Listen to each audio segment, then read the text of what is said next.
Let me turn it over to our esteemed city manager. Ara?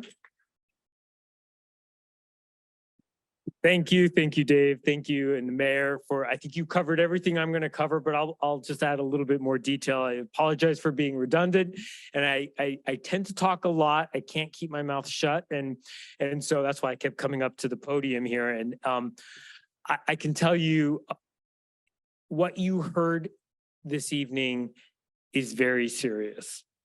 I've been saying this to this group, to many of the public that I speak to, even before I became city manager. You need to be paying attention to what's happening. You need to be paying attention to RENA, because it's changing your quality of life. It's threatening what why you moved here. People move to certain neighborhoods, they move to certain areas based on what they're looking for. And the peninsula is a certain, has a certain character. Other areas have different characters, and you choose where you want to go. It shouldn't look the same. And that's important. The California Constitution, like I said, it gave cities local control. It said you can create you have to have a general plan. That general plan is your vision. The housing element implements your vision.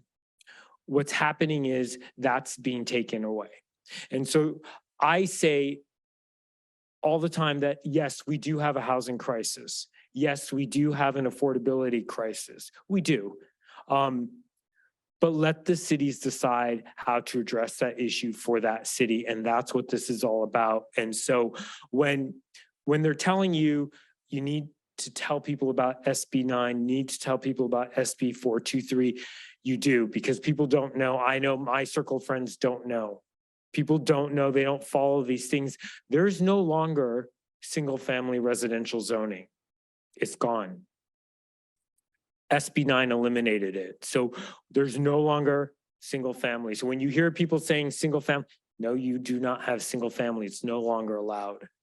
The builder's remedy, what you heard, the threats, those developments, we have received an application for that. And I'm being told there may be 9 more applications coming our way. I was told that yesterday.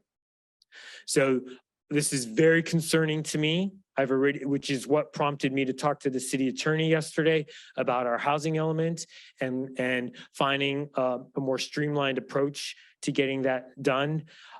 Because I feel like we are vulnerable and more at threat while we don't have a housing element. And there are just a few things that we have to do, and we have to rezone these properties. But if SB 423 passes, if we don't have a housing element, it's no longer just zoning. You have to build it, or else you're subject to these penalties. And the city can't build it, and we can't force developers. We are trying to redevelop certain areas of the city. I have met with different developers. I have spent hours with them touring the city. They express an interest. They want to do a mixed use development in areas where we think it's suitable. And then I don't hear from them again. So I can't even force them to come. I'm almost like putting down the red carpet to invite them to do some mixed use. They see it, it doesn't pencil out, or they walk away. So anyway, I don't want to talk too much about that. You've heard it. You do need to talk about it. Tell your friends about it. The city, on our website, we do have a page called the Legislative Corner. It has legislation on it. It tells you where the city council takes positions. Our council is very vocal about taking positions. And the one thing I know as the city manager working with the council is they don't just take a position. They try to justify it and explain an alternative to it. So it's not like, no, we oppose this. We oppose it, but why not try looking at it a different way? And I think that's important so that people start to think outside the box.